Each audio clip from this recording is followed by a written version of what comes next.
Nathan is the lead teacher trainer for Macmillan Education in the MENA region with a background in child development, social and cultural anthropology. He has over 15 years of experience in education, starting in early years education, special educational needs support in the UK, before teaching in Oman, Egypt, Qatar, Malaysia, and as an IELTS examiner in China. Finally, moving in Dubai in 2016 to work in educational publishing like Macmillan. Welcome, Nathan. And before we start, I would request all the attendees to hold their questions at the end. And please keep your mics and videos closed throughout. Thank you so much. Nathan, the floor is all yours. Thank you very much, Maria, and a very warm welcome to the guys who are joining us this evening. Hopefully everybody can hear me loud and clear. And we're going to talk to you this evening about ESDC, so our new Education for Sustainable Development and Citizenship program, which is a bit of a mouthful, but we acronymed it to ESDC to make it nice and simple. I've got the chat box up so I can see what people are saying. So please do say hi. Let me know where you're joining us from. If you're here with us in the MENA region. I'm here from warm and sunny Dubai this evening. It's very pleasant in Dubai these days, which is good. So thank you very much, Maria, for a lovely introduction. For those of you who have not met me before, my name is Nathan, and as Maria mentioned, I am the teacher trainer for Macmillan Education here in the MENA region. I handle a pretty wide and very diverse region. Everything from Morocco across North Africa to Egypt. We deal with people in Somalia, we've got the Gulf, we've got the Levant, we go right up to kind of Kurdistan. So a very large, very diverse region that we work with. And my role is predominantly concerned with advancing learning. And we have these 6 advancing learning themes that a lot of my work is formulated around. So we've got things like advancing global skills, which feeds into this ESDC, inclusivity does as well, assessment for the future, digital teaching skills, advancing teaching skills, so making sure classroom practice improves, and this new one that we've developed this year, advancing well-being, so recognizing the importance of student well-being, but teacher well-being as well. And for those of you who have met me before, you will know I do most of that through the platform of the MENA PD Academy. And if you haven't seen that before, I will mention it again at the end and send you a link as well. So that is a little bit about me. But let's get into our topic. We're thinking about ESDC, Education for Sustainable Development and Citizenship. Now, I've got a question. What is ESDC?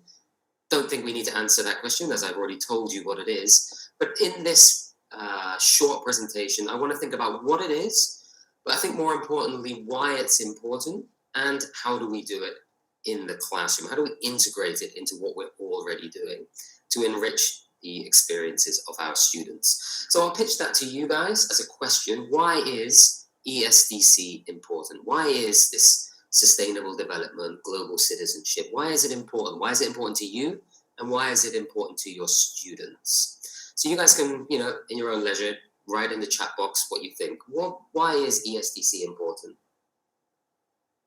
And good evening to the guys saying hello.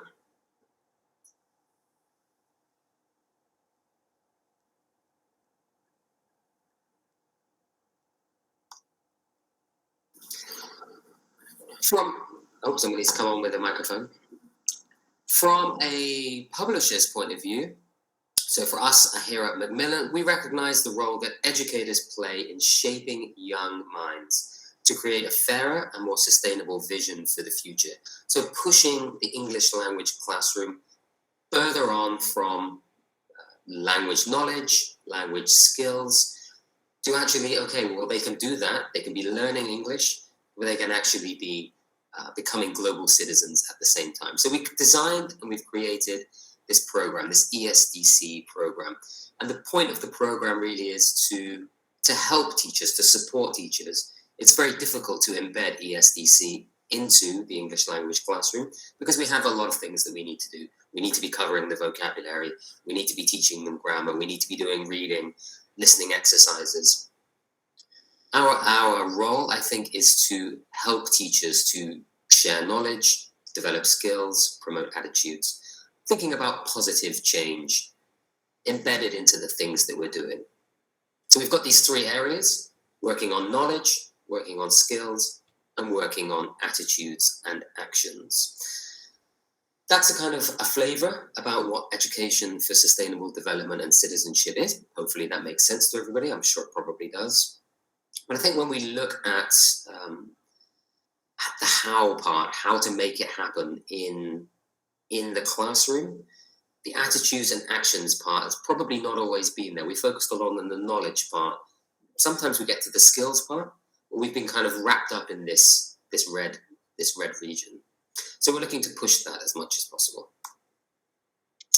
Now the ESDC program, because it's so broad, it encompasses so many things, we've broken it down into 3 strands. So supporting the Sustainable Development Goals, diversity, equity and inclusion, DEI, and global citizenship education. So the framework has 3 strands, and then it breaks down further underneath that. We don't have a lot of time, but let's look at each of those in turn. Let's look at the Sustainable Development Goals. I'd be very surprised if anybody in the room has never heard of the Sustainable Development Goals. It's a huge United Nations program.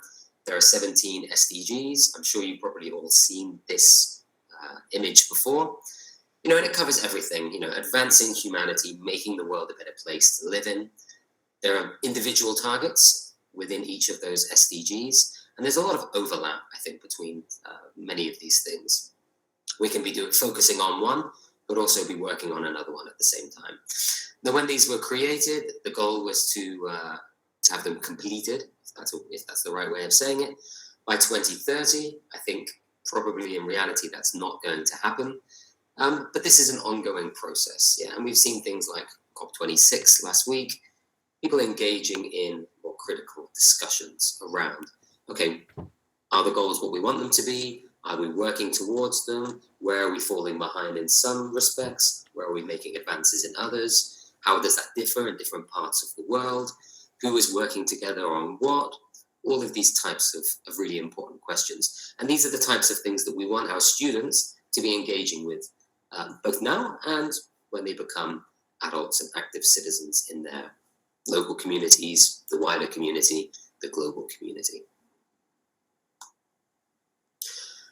If you think about the sustainable goals, there's a lot to remember. A lot of people say, I can't remember all 17 goals and 169 different targets. But I think we can break it down into this kind of 3 different things that the SDGs are focusing on. One is this improvement of humanity, ending poverty, improving healthcare and education, and reducing inequality. This kind of, raising the standard for everybody, not leaving people behind, finding out where people are falling through the gaps or the cracks, these kinds of things. Spurring economic growth, so, making sure that people are not living below the kind of poverty line, this kind of thing. But then we need economic growth, but we need that to be sustainable. We need to not destroy the world that we live in by doing that. So these are the 3 kind of main areas. And we know now there's been a ton of research, that schools and teachers, they highly value this. They want their students to know about this. They want their students to engage with this. They want their students to be conscientious, active citizens in the world. And students do too. Students are very connected. The internet has opened opportunities to access information for a lot of students. And, very young children will now ask the kinds of questions that I certainly wouldn't have heard when I was that age. And it could be anything, the way that young children ask very kind of complex questions these days. And think about some examples yourself. I'm sure each and every one of you has them. Another thing is that we can start to measure this as well. And we can start to see, who and where progress is being made. So there's things like the PISA, which is a global competency assessment, and they work around the world, and they examine, whether or not students are, challenging biases, thinking about how they interact with different cultures, all these types of things. what they feel about sustainable development. The one we're primarily concerned with is SDG 4, which is quality education, and within that, target 4.7. So realizing that sustainable development is really only achievable through the improvement of education. That's the kind of core about where that's going to come from. And this kind of global citizenship and appreciation of cultural diversity underpins that development. So SDG 4 calls for quality education for everybody across the globe, so it's quite broad. Within that, we've got 4.7, which specifically calls out global citizenship education, GCE, as a key enabler. Yep. So we need this GCE education in everything we do within schools, because that will enable students of all ages around the world to engage with all of the SDGs. Yeah? So you cannot engage with SDG 11 without this. Yeah? Global citizenship education forms that kind of key component. And this is really why, the team, there's a steering committee in Macmillan Education, which I'm a part of, which, said, okay, if we're going to do that, if we're going to focus on this 4.7, this GCE, okay, we will develop a framework so that it's embedded in everything that we do, and we will have an ESDC program built around that. Yep, so we're responding to that. Yep. And you'll start to see that over time. The adaptation of coursebook materials, not just that, but how we develop as a company, how we develop as a team. How diverse are we? How do we accept different people from different backgrounds, different points of view in terms of the activities that we do? And people will see that, hopefully. If you engage with the MENA PD Academy, for example, how do I interact with certain people from certain places? All of these types of questions that we engage with critically, and keep reflecting upon that. It's not something that we can kind of tick a box and say, okay, cool, GCE, done. ESDC program for 2021, tick, I've done that this year. It's an ongoing process, critical reflection all the time. So that's the SDGs. I didn't need to say much about it because I'm sure a lot of people know a lot about the SDGs already. And hopefully you are all engaging with that, in classrooms, within your school. What are the SDGs? Do students know about them? And how are we developing what we do in alignment with those? Because we're all contributors. The second area was diversity, equity, and inclusion. And again, I've been doing a lot of work on this recently. I don't have much to say on this one in particular. But it's about thinking about what we do and how we're doing it. How does what we do reflect upon the world? So are we making the world more equitable and more inclusive through our actions? There's a couple of aims that we've got, for example. One is to promote students' curiosity about the world and respect and appreciate diversity. And that's a very difficult thing to do. But that is something that is tangible. It can be done. And when we look at some of the hows in a bit, hopefully you'll see some of that stuff kind of coming to light. It's not necessarily doing it so explicitly, it's building it in so the students are exposed to it continuously, and continuously reflecting upon their own cultural biases, social biases, their own backgrounds, how they think, the way they think, all of these types of things. The second one, ensuring that students see themselves and their realities reflected in our materials. And this is a really big and key aspect of the things that we're trying to do when we develop coursebook materials, and hopefully that will start to come to light as well. But it's an acceptance, I think, that, and there's a quote, and I think it's from the National Council of the Teachers of English, I think that's in the States, and they've got a really nice quote. I think I posted it a little while ago, actually. That if students don't see themselves represented in the materials that they're using, they're not going to be that motivated by the materials themselves. So, accepting that as a statement and saying, okay, well, how can we create things where students are reflected in the materials? There's been some development in this, but I think this needs to go a long way. And I think the coursebook materials, eventually, I'd like to see this personally develop into how can materials be flexible and adaptable so that students can embed their own realities, their own reflections into the materials, and how can the materials self-adapt according to what they put in there. Now, I haven't described that very well. Let me try and visualize that. I'm trying to think of a way of visualizing it. Let's think about something like virtual reality. Now, if you've joined me before, I've mentioned how virtual reality in education could be a really powerful tool. Let's say, especially for language learning, you put on a VR headset and you're immersed into, I don't know, let's say you're a trainee chef at a Michelin star restaurant. Yeah, and you've got to problem solve, you've got to do tasks, you've got to use language to be able to complete things. Yep, so there's this whole interactive form of language learning, language usage. But actually, I think when we're thinking about this statement, seeing students seeing themselves and their realities reflected in the materials, if you was to integrate VR with artificial intelligence, the VR would be able to change what's happening within the immersive experience according to the role of the person that you're playing. So you could go in as yourself, I could go in as Nathan. I am a 40-year-old white male from the UK, and it would pitch tasks to me based on who I am. But I could also go in as a different character, and it would change. It would change how people in the system interact with me. How does the other chefs interact with me? Yeah, and we would be able to develop this. If anyone's got lots of money and they want to give me this to develop this, I think it would be fantastic. But hopefully you can start to see the flavor of what I'm talking about.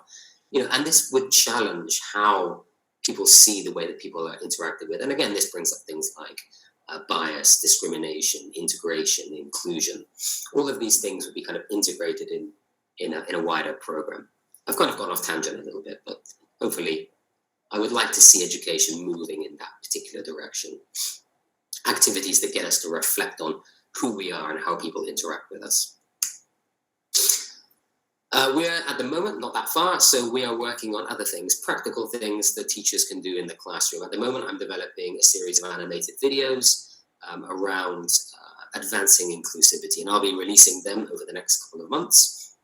And they're based around things like, okay, tip 1, be a short video, recognizing and celebrating diversity. So this sounds very nice. Anyone would like to say, yes, it's great. We should recognize and celebrate diversity.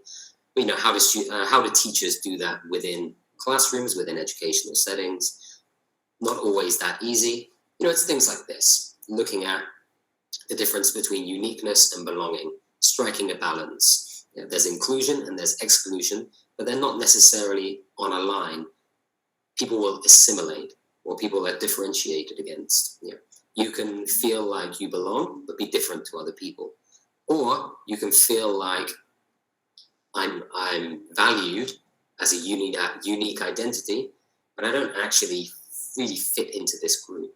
So there's lots of work that we can do on this. And again, getting students to think about this is really important as well, I think. So that's diversity, equity, and inclusion, and we're doing a lot of work on that as well. The third strand is GCE, Global Citizenship Education. And this has been a big one in more recent years. There's been a lot more work on this. I have a video. It's just 2 minutes long, but I think it explains GCE a little bit better than I can. So I'll give you 2 minutes, and it'll allow me to have a sip of this coffee as well.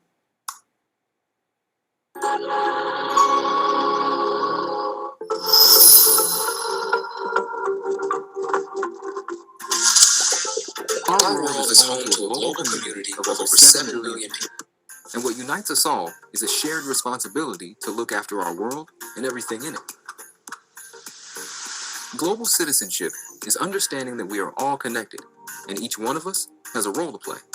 And it can start in your classroom. By teaching students to communicate in English, you empower them to become part of a diverse global community of English speakers, working to solve problems and create together. Global citizenship, it is a knowledge, skills, values, and attitudes needed to not just survive, but to thrive, to live a life that cares for us all, that leaves no one behind. Global citizenship can have a positive impact on your students' lives. When students discover that their actions have consequences, it makes it easier for them to understand complex global problems. When they realize the similarities they share with other people, they learn that we are all connected. When they discover the differences that make us all unique, they develop respect and appreciation for diversity. And by working together to solve problems, they develop the skills they need to thrive in a changing world. The good news is, you don't need to be an expert on every global issue to help your students become effective global citizens. What you need to do first is help students develop an awareness of the world and the issues and challenges that we all face. Then help them develop skills like self-awareness, empathy, collaboration, and communication, which can be applied to all walks of life. Finally, find opportunities for them to build the attitudes and mindset they need to contribute toward making the world a better place. These three areas can be developed through engaging reading and listening texts, discussion, interactive activities, and real-world projects. Global citizenship education helps students of all ages and abilities to become better learners and better people. How can you apply global citizenship education in your classroom?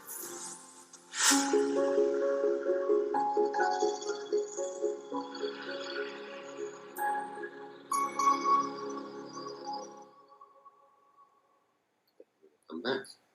Okay, I put the mic back on. Hopefully everybody can hear me once again. So, if you want to, in the chat box, how do you approach global citizenship education in your classroom at the moment? It'd be really nice to kind of find out what people do. What kind of challenges do you face by trying to bring GCE into the classroom?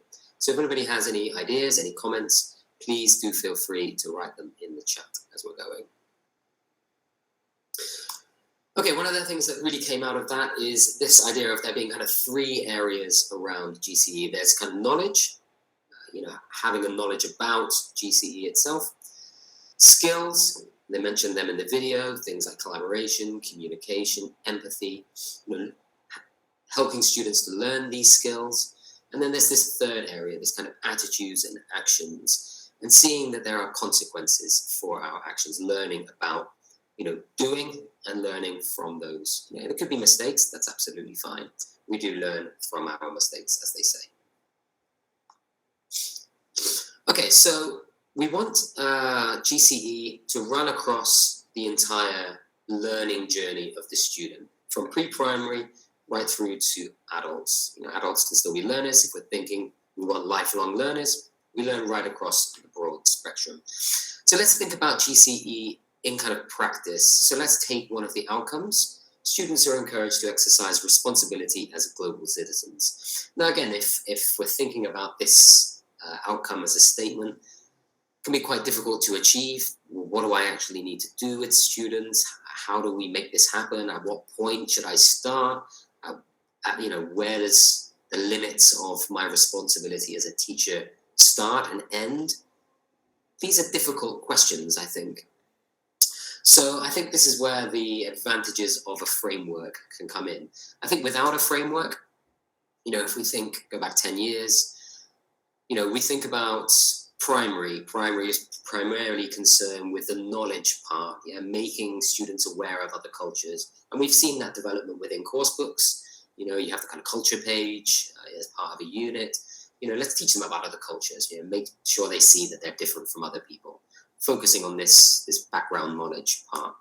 And then as they become teens, we start to work on skills. We can maybe get them to do activities that get them to see their impact on the world. We do kind of readings, which are a bit more challenging, perhaps. But the aim is that, we're hoping that they're going to go off after schooling and become kind of responsible global citizens. And I think that we're starting to see that, well, actually, that's probably not happening. This is one of the reasons why we're not really making that much progress with the Sustainable Development Goals. Education itself is primarily concerned with mostly the knowledge and the skills. But knowledge, I'd say more skills, if we can kind of get around to it. This has been the kind of traditional model. And the framework, I guess, recognizes that if we really want to make a lot of progress, we actually need to have knowledge, skills, and action, and have specific learning outcomes for each of them across the whole learning journey. So actually, pre-primary students can be doing things around knowledge. They can be introduced to concepts, but they can also be doing actions as well and thinking about attitudes. I was trying to think of some examples for this particular outcome. this exercising responsibility as a global citizen. You can agree or disagree if you want. So for pre-primary, behaving in a respectful and considerate way. Now, this is been embedded in pre-primary education for a long time. But thinking about that, okay, is that behaving in a respectful and considerate way towards other people? So, can two students share, for example?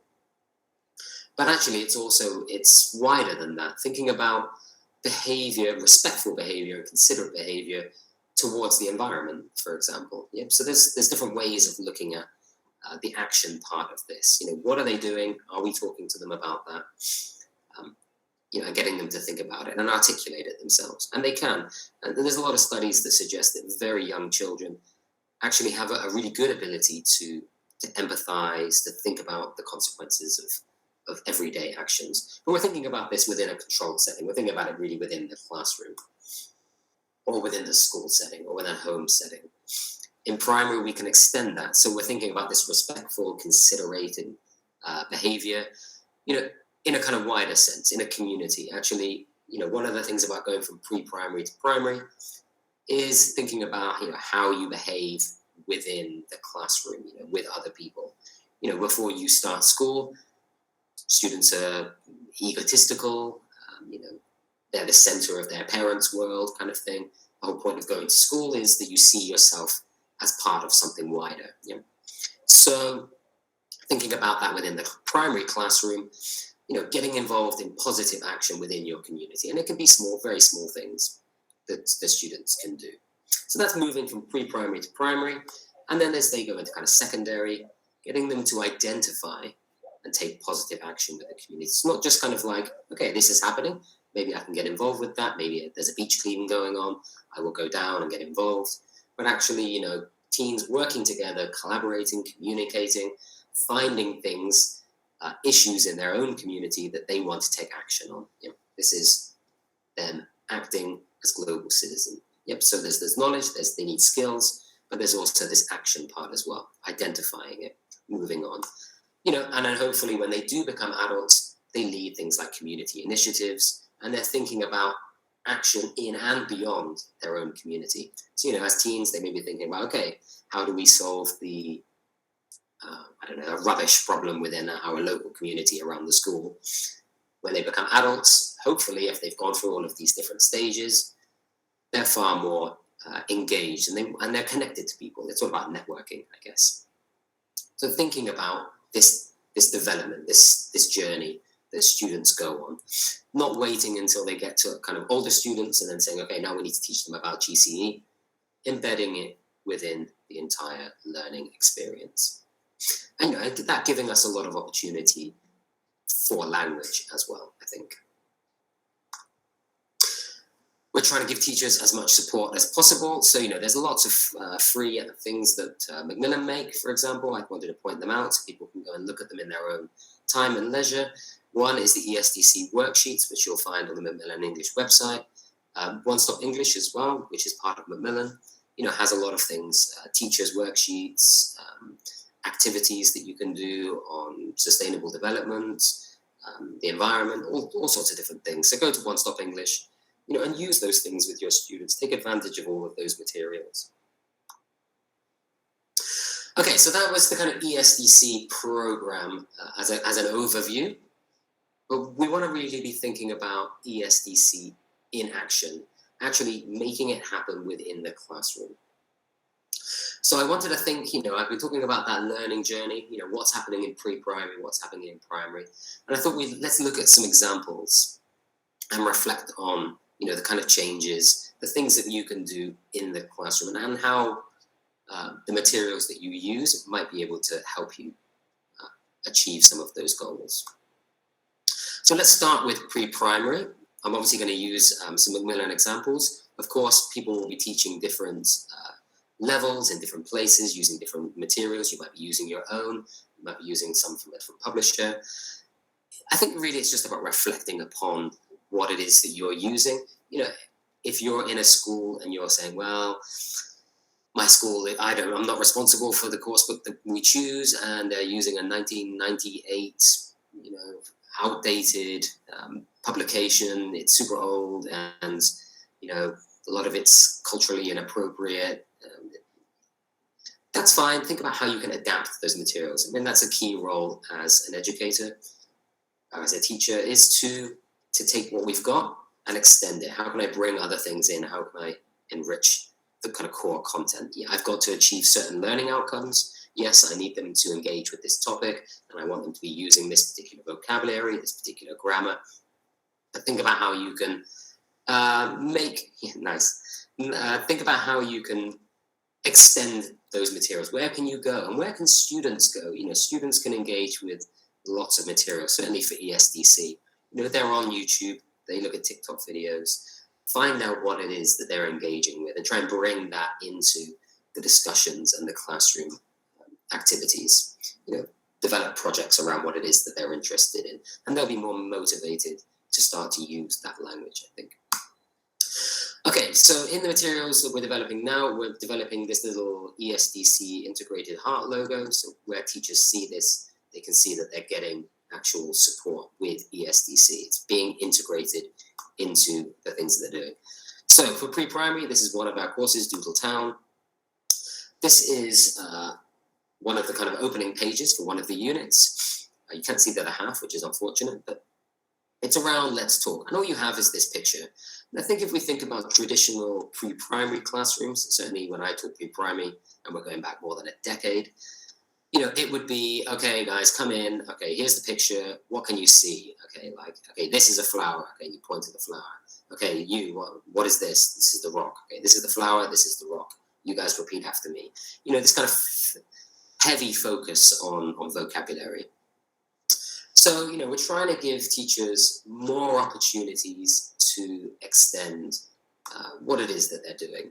So, for example, we've got this ESDC logo, and it's giving teachers support around how to engage with this picture from an ESDC point of view in a circle time activity. So, okay, talking about what the children can see in the picture, allowing them to use their first language. Yep, so you're getting them just to engage with the picture straight up. There's no actual words on the page, which kind of moves away from that traditional textbook format. You see it and the word is there. They've kind of stripped that away. But thinking of it more of a story-based approach. So, okay, you can see Ty, there he is. What's he doing? Yeah, he's dropping the rock in the water. Yeah, what sound does the rock make? Yeah, so you've got this, and you can get students to do that with you as well. Make the splashing sound, make the plopping sound. You could do that in the classroom. You could actually bring in a stone, a glass of water, and think about the sounds that it makes. But then we're going to extend that. So we're not just focusing on the vocabulary, we're thinking about caring for nature, showing respect for nature, which we've already seen is part of that ESDC framework. So, okay, we've got them to find the rock, so we've done the language part. Okay, we're picking the rock up. We're thinking about, how heavy are rocks, and you can make it kind of fun. I can't hold the rock, it's too heavy. Then thinking about the flower.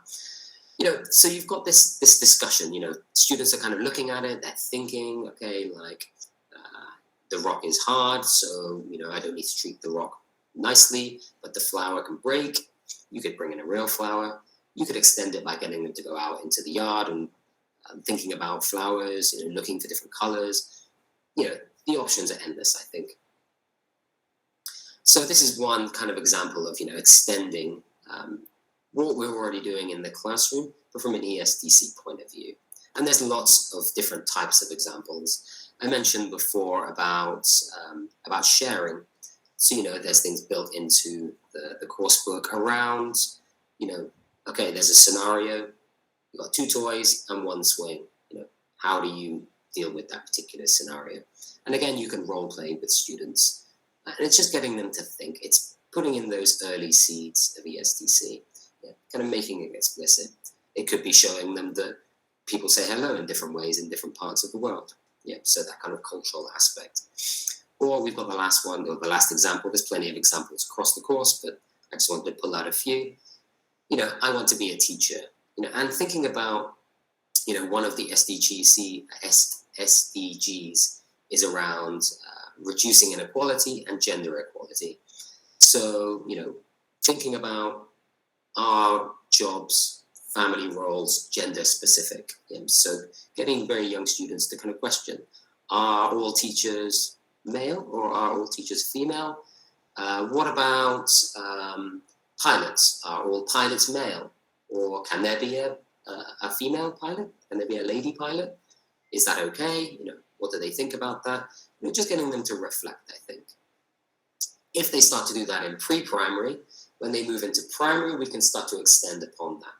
So, we've got this is from a course called Share It, which is a primary course, and it's looking very much at, the roles that people do. So in this picture, we've got two ladies, they're pilots, but they're also doctors. So they're doctors and pilots, they have two jobs. And then you can start to have deeper conversations with students around roles and responsibilities. And again, it's challenging stereotypes, it's challenging bias all of the time. And showing them clear examples and showing them role models. If you want students to become or not to be held back because of certain aspects within their life, we need to show them role models so that they can aspire towards that. Do they want to be doctors? Do they want to be pilots? You don't want 5, 6-year-old girls in your class to feel like they cannot be pilots, because they can. So that's another example of reducing gender. We got one about the environment. This is another example from Share It. So, kind of building it into the literature aspect of the course. So these kids, they're going to the river, they're looking for treasure, but they find that the river's become really dirty. So there's a conversation. And again, reflecting upon the students' lived realities. So what's going on in your students' communities or local environments, that they can start to see, okay, well, actually the river or, an area in my community, has these particular issues. And if we think back to when I was talking about the ESDC framework, moving students from pre-primary to primary, it's getting them to engage with that. So using the materials that we're using in class to kind of highlight, okay, can you guys do a project where you go off and you find something that's going on where people are engaging with something like this? And you'll be surprised what students can come up with. And then you can encourage them, okay, well, maybe we should get involved. What would the impact of that be? Maybe you can do a presentation. They can do a presentation, they can use English, they've got the language skills, they're motivated, they feel connected to that content, and it enriches the entire experience, I think, for the students. That's kind of the core, the essence of it. That's Share It. This is from Global Stage. So, different things in different course books play out in different ways. So if I think about a classic primary course book, one of the units is probably going to be families. You have your opening page and it's got, the vocabulary. We've got brother, we've got sister, mother, father, grandma. There's probably a story, grandma taking the kids to the park. But, does that make them reflect on their own family? Or is it we're just using the book to teach them these particular words, and we'll kind of put some grammar in there as well because that's what we want them to learn. I'm kind of ticking the boxes of the curriculum. Or can we actually make that language learning richer by getting them to think about, okay, we can take this further. How are families the same or different to yours? So, it's not just, okay, well, there are brothers, there are sisters, there are grandmas. There are actually different types of families. And then we can add, we can include, more complex, more, trying to think of the right word, more flavorful vocabulary as well. So, you've got things in here like scary and kind and cute and smart, not just those kind of classic words, giving them more enriching vocabulary, I think. So, this is one aspect of it, and this is part of the kind of global citizenship strand that's built into Global Stage. So, this is embedded right through there. So they are exposed to the other stuff, but they get this as well. You're kind of doing more, getting them to think deeper, bringing in more of those kind of critical thinking skills. How is my family the same as a family somewhere else? And they can do listenings, they can do readings. In fact, the stories in Global Stage really kind of bring that out. There's these kind of really rich kind of stories. Is this family like yours? Does your house look like this? What do you do? It's got this kind of like old, people used to count sheep. Do you guys do that? What helps you to fall asleep? Lots of kind of conversation, lots of kind of communication, lots of thinking, all of these types of skills help them when it comes to global citizenship education. And then, so we've gone through pre-primary, we've gone through primary, and when they come into this kind of secondary and teenage, we want them to be thinking about, okay, how can you do projects that have an impact outside of the school, have an impact on your life? So, it's getting them to work together. So, if you look at the learning outcomes, this is kind of probably a bit small, you might not be able to read it, but there's 3 learning outcomes, and the third one is I can use appropriate language from the unit. So that's the kind of core of the thing that we want to achieve as a language teacher. But what are the other learning outcomes? One is I can work with classmates to design, plan this fitness diary. So you've got this collaboration, you've got integration, you've got communication skills, those skills. So you've got the knowledge part we've talked about before, skills, having to actually work with others to develop something, but then they have to actually use this fitness program. They've got to come back in the following week, and present, what happened, what did I do, what did I like, how did it go, how do I feel about it, getting them to talk about feelings, and that well-being aspect of education. Yeah, and evaluating. So, when they go to college, when they go to university, they're starting to build up these self-reflective skills, becoming independent learners. Okay, I can do this, I can go away, I can think about my own development, and I can put plans in action. So building up all of those kind of wider skills as well. And again, you've got thinking skills on here. It's all built around this kind of what do you think, and final reflections. So a lot of independent learning, a lot of self-assessment going on. Yeah, and all built around themes within the SDGs, healthy living, what are we doing? Where do things come from? What am I doing on what particular type of day? How do people do that in different parts of the world? All these types of things. And the last one that I had, oops, that was a pop-up, was another secondary course. So, quite often you'll see in secondary textbooks things like, okay, food, there might be healthy living, for example, like the one we just saw, but actually can we push that even further and get students to reflect upon different points of view? So, the readings will present to them, okay, some people think this, but other people think this. Where do you stand? Why do you stand there? How does that impact how you interact with people? And then it'll have things like this, the cultural exchange. So, in another part of the world, this is what people do. And again, all the language is there, all of the skills development that we usually work on is all there. The reading is there, the listening is there, the vocabulary is there, but actually it's getting them to engage with the topic at a deeper level and getting them to think about that. And there will be a project built around this as well, getting them to go away, do research, work together, come up with a presentation, maybe come up with a debate. Would be a really nice one in the secondary classroom for this. So lots of opportunity, not just focusing on those language skills. Okay, I'm coming to the end. Can we make ESDC visible? I'll pitch that to you as a question. I hope that you can see that from this very short introduction, that yes, we can. We need to make it explicit, even in the very kind of formative years, those kind of pre-primary years, get students to see, get students to think about, get students to engage with ESDC topics, with ESDC content, getting them to think about themselves, how they see themselves as part of a wider world. We can do all of that in the English classroom, I think.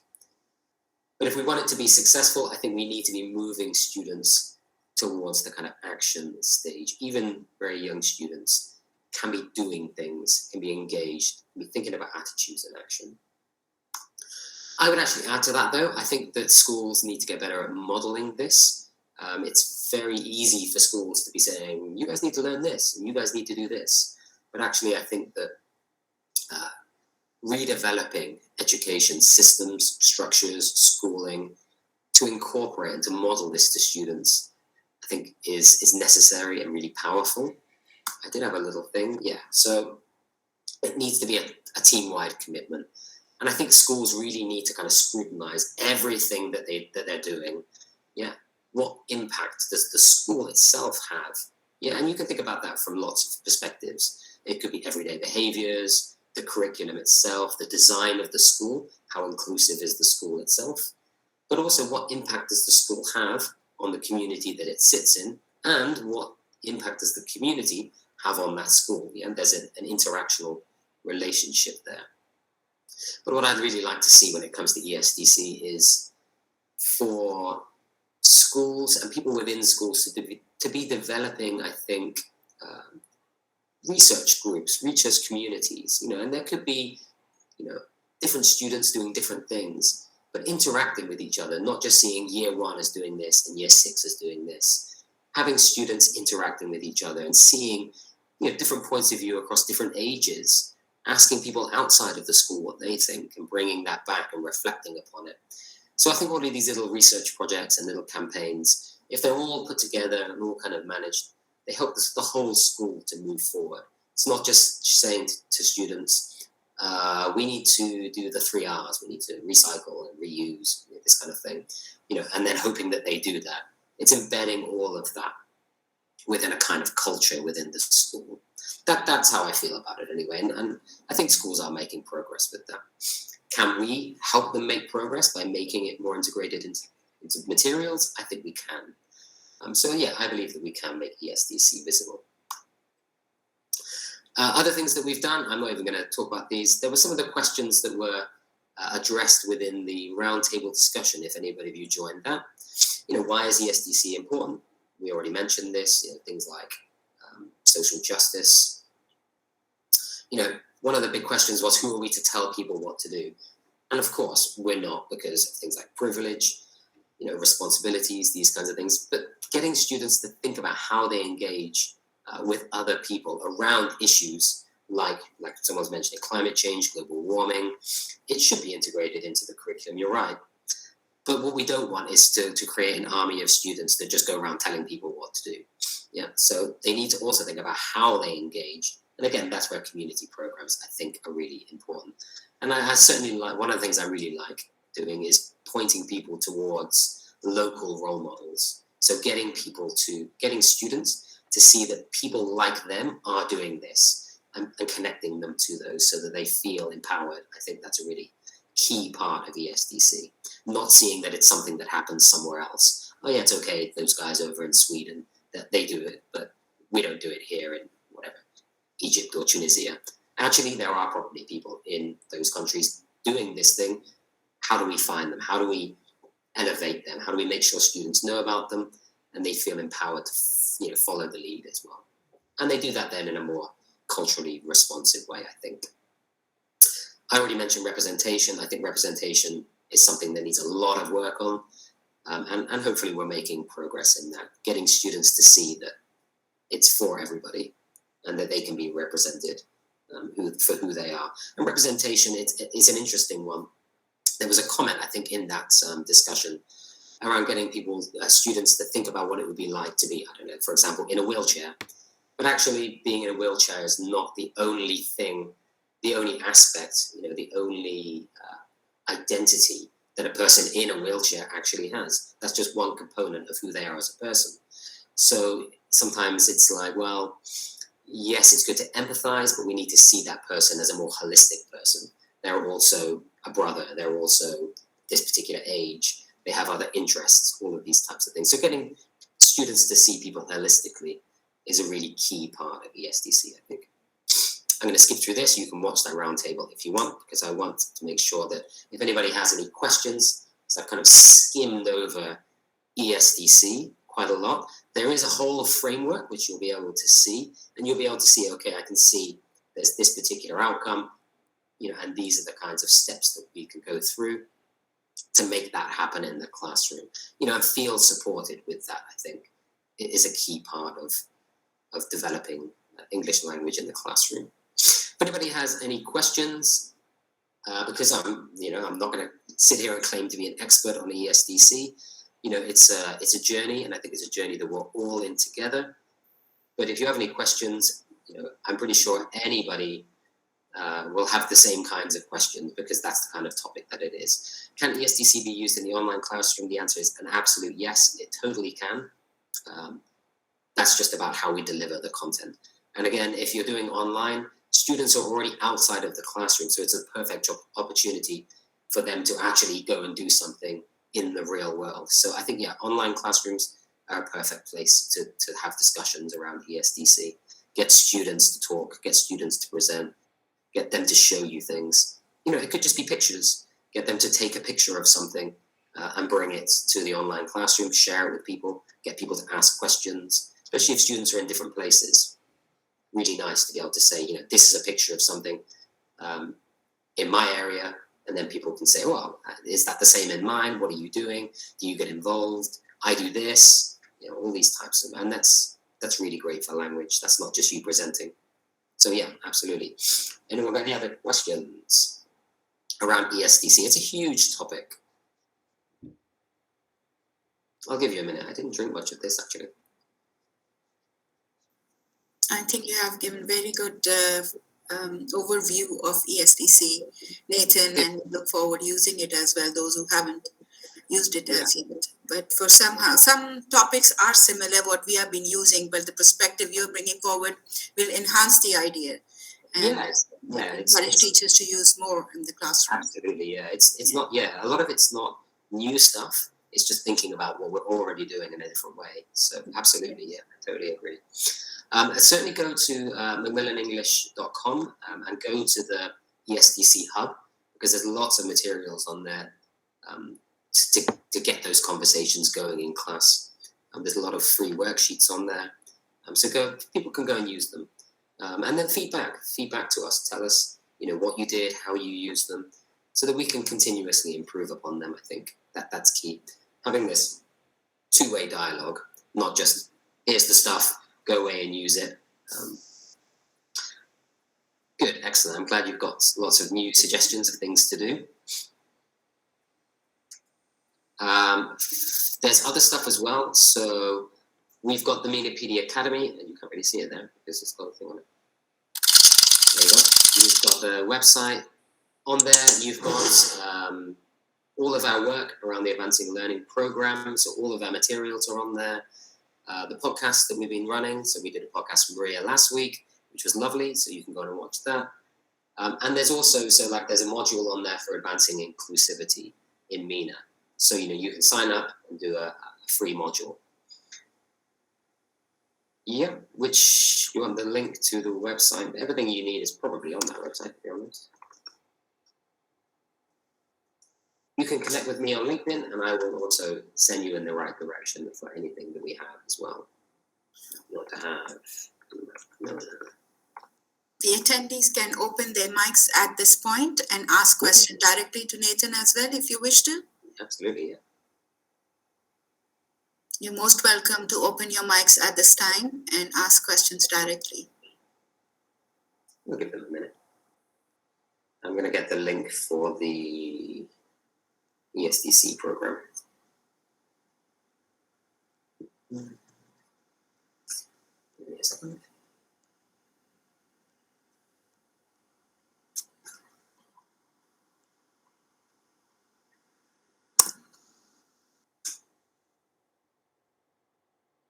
There you go.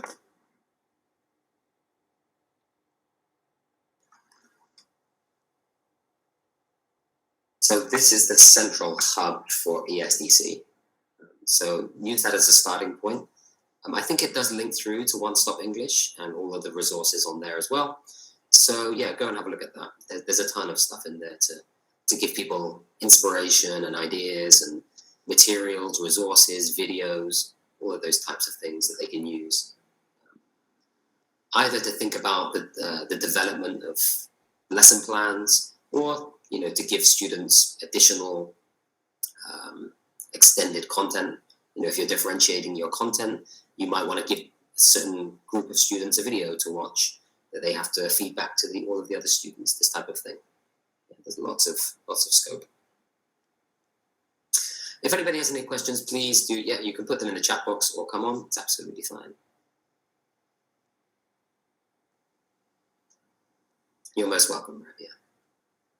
always a pleasure.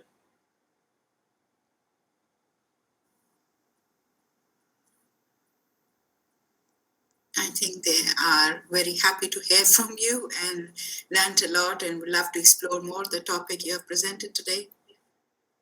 Excellent. Good. I'm glad. If we don't have any more questions, we can stop here. I guess. Everybody gains 5 minutes for a Saturday evening. I'm Yes. I'm so happy that people come and join us. It is a Saturday, Saturday evening, so it's so lovely that so many people will come, and people are really interested in these types of topics. Developing what we're doing in the language classroom, but developing education as a whole, I think. Nathan, we have a question for you in the chat box. Yes, I can see. So I'm glad. Perfect. I'm always enthusiastic, and I'm glad that I'm motivating other people to kind of engage with the topic. Student for the Philippines. So am I doing collaborations with schools in other countries? So I personally am not, because I'm responsible for MENA, and it's already a very huge region. You can connect with the MENA PD Academy, absolutely, and I will happily chat to you within that platform. That's absolutely fine. But in terms of engagement with Macmillan, there is a Macmillan Asia team, and I'm sure you can connect with them. Just look up Macmillan Education Asia, and there's a team of 5 or 6 trainers there, which are also working on the same program. So I'm sure you will see it in the Philippines itself as well. So either us or them or the central, go to Macmillan English, the central team, they're the ones running this program centrally. They're the ones designing and developing it. So there's loads of different people doing lots of different things. Activity-wise, I'll only be doing stuff in MENA, of course. And the Asia team will probably be doing the same, but in the Asia context. But certainly, hook up with me on LinkedIn, follow me, and you can see what I'm doing, so you don't miss anything. Absolutely fine. You are most welcome. Nice to see the familiar faces. Angela, Ethan, Sana. Good. Professional development on ESDC. Yes, there will be. Again, for teachers in MENA, we will probably in the new year develop one of the PD modules, I would think, around ESDC. So the modules, as you can see on the screen here, these are one of the things that we've been doing to help teachers integrate the content that we create into the actual classroom. So making it very practical. So there will actually be something where you can do something in class around ESDC and submit reflections and get feedback on what it is that you're doing, advice, extended materials, these kinds of things. So yeah, I'll advertise them on the various kind of groups. So keep your eyes open in the new year. I think this year I've been focusing on project-based learning and thinking skills, critical thinking. But in the new year, I'm going to do some stuff on assessment, and I'm going to do stuff on ESDC as well. So keep your eyes open for that, yeah. And then we'll look at, okay, it's all very well for me to give you these ideas. You guys need to do it with students, reflect on it, and we'll work together, with that as a professional development journey. I think that's really key. That's what I'm doing. Good. We've got 1 minute left. I didn't see any other questions, people. There is one. How can we measure the progress? Okay, so when you see the actual framework, I think it's a difficult one because it's quite subjective, but I think measuring it will be about reflecting upon the attitudes and actions. So not just testing students, do they know, but actually getting them to do things and reflecting upon that. It's going to be, I would say, probably more informal reflections. I don't think it will be built into formal assessment. I think it will just be, can we say that we are actually getting them to do stuff? And I think then we can start to think about how that impacts upon their language usage as well. And I think the teachers will see that it will have a positive impact on language knowledge, language ability, the way that they use the language in the classroom engagement, motivation, all of these things kind of all come together, I think.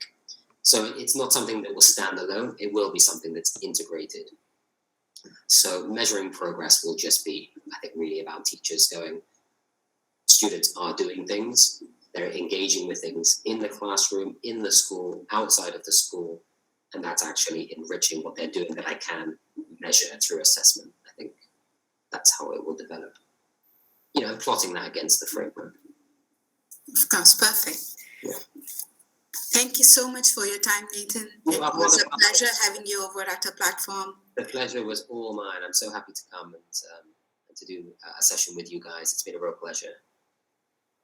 Okay, I think we have come to an end of a session now, and we were quite enlightened by your input about ESDC, and we look forward to use it in our classrooms more than before. And Macmillan resources will be very useful in that case. Thank you so much once again. Thank you everyone for joining us today. And we look forward to seeing Nathan again as well, and rest of you at our platform in future too. Bye for now.